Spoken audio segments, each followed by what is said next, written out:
Hola, ¿qué tal? Espero que tú y tu familia estén bien en estos momentos tan difíciles. Te saludo desde mi casa aquí en Querétaro y quiero compartir contigo una decisión muy importante en mi vida. He decidido regresar de lleno a la vida pública. Pasé los últimos 2 años con mi esposa y con mis hijos, dedicado principalmente a dar clases, y aproveché este tiempo para reflexionar sobre el pasado, el presente, pero principalmente sobre el futuro de México. Hoy quiero compartir contigo lo que significó la elección de 2018, cómo veo la situación actual y los graves riesgos que corremos si no corregimos el rumbo. Quiero ayudar a construir un mejor futuro para México. Primero te hablo del pasado. Me acuerdo cuando en campaña visité Zacatlán de las Manzanas, un pueblito hermosísimo. Ahí conocí a Marta. Recuerdo que estaba cargando a su hijita, le decía mi peloncita. Y me impactó muchísimo la fuerza con la que estaba enfrentando su diagnóstico de cáncer. Y me contó con muchísima ilusión que estaba a punto de abrir un pequeño negocio de recorridos turísticos. Y es que cuando recorres el país de punta a punta, logras un aprendizaje que duele. Duele porque te hace desear con toda el alma que las cosas cambien, que millones de niñas y niños tengan oportunidades reales para salir adelante. Perder una elección fue un trago amargo, pero también fue una oportunidad para madurar y para poner a prueba mi carácter. Al final la vida es eso, caer y levantarse, seguir adelante, superarse. Y sé que cometí muchos errores en la campaña, pero también tengo la convicción de que le puse todo mi corazón y mi esfuerzo. Me alejé de la política porque creí que era correcto darle espacio a quien ganó la elección. Pero la misma razón que me llevó a alejarme, ahora me trae de regreso. Y eso me lleva a hablar del presente. Porque frente a los enormes problemas que se están acumulando y ante la falta de soluciones, creo que lo correcto es estar presente. O sea, sí señalar el desastre, pero sobre todo participar, ayudar a remediarlo. Y es que el desastre con el gobierno de López Obrador es evidente. Es la economía. Aún antes de la pandemia del coronavirus, México tuvo su peor desempeño en una década. ¿Ve la inseguridad? El número de homicidios, con datos del propio gobierno, es el más alto desde que existen registros hace más de 20 años. ¿Ve la corrupción? Con este cuento de que el presidente es honesto, la corrupción se tolera en el círculo cercano de López Obrador. Y ve el manejo de la pandemia. Frente a la peor crisis de salud y económica de nuestra generación, el manejo ha sido un desastre. O sea, ¿cómo se atreven a decirnos que vamos bien cuando México es el cuarto país de todo el mundo en el que más personas han perdido la vida? Y ve la política energética. Todos sabemos que es urgente detener el daño que le estamos ocasionando al planeta. Pero en México vamos en sentido contrario. El gobierno canceló el uso de energías limpias para generar electricidad, promoviendo que la electricidad se produzca quemando combustóleo, o sea, el subproducto más contaminante del petróleo.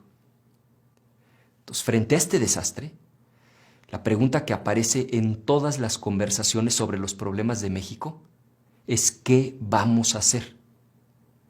Yo creo que la respuesta está en el 21 y en el 24. La primera oportunidad para enderezar el rumbo la tenemos en menos de 9 meses, con las elecciones de 2021.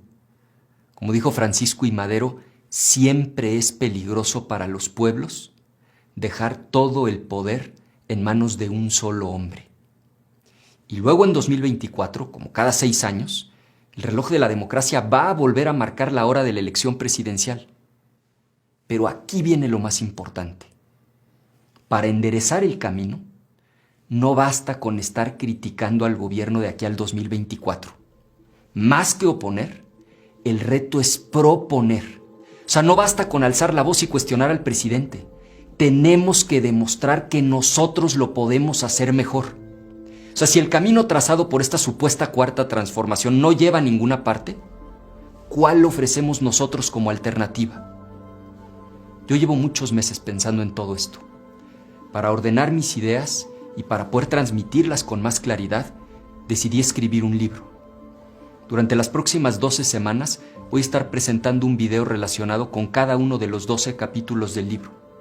Quiero compartir contigo mi visión sobre algunos de los principales problemas que México enfrenta Quiero explicar mis propuestas específicas para que las cosas mejoren.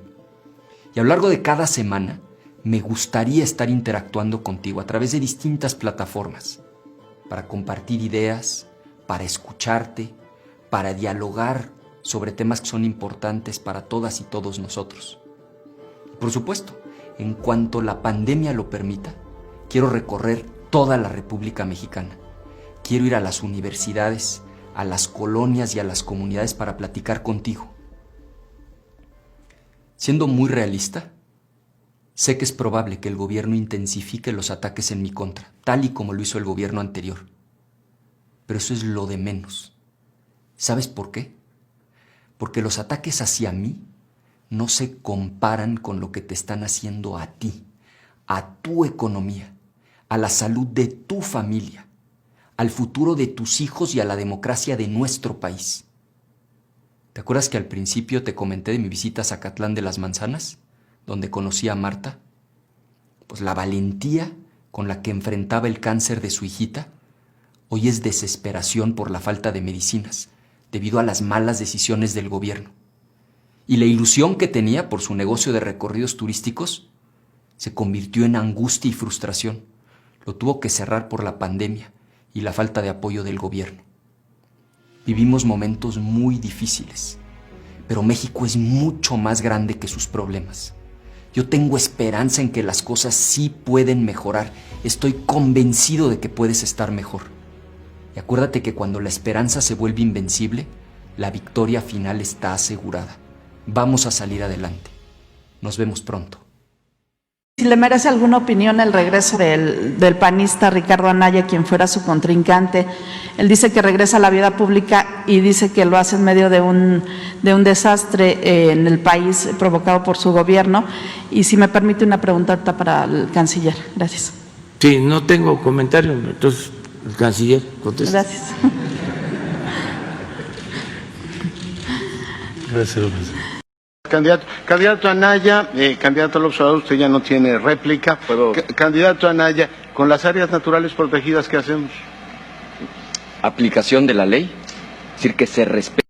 De López Obrador. ¿Te acuerdas de este libro? Lo escribiste tú. Y dices que el Fobaproa fue el saqueo más grande de la historia desde que, digamos, existe el México independiente. Pero resulta que muchos de los que aprobaron esto que tú dices que es un saqueo son tus candidatos en Morena. Miguel Ángel Navarro, tu candidato en Nayarit, al Senado, y en la página 33 acusas a Poncho Romo de ser corrupto y anunciaste que va a ser el jefe de tu gabinete. ¿Por qué no explicas la contradicción? Preguntarle, ayer habló de algo muy interesante que fue el fraude patriótico en Chihuahua de 1986. Se le atribuye justo a Manuel Bartlett ser el operador de ese fraude. ¿Por qué no lo mencionó ayer? No, lo mencioné porque pues no venía al caso, pero bueno. El compañero presidente López Obrador es pendejo.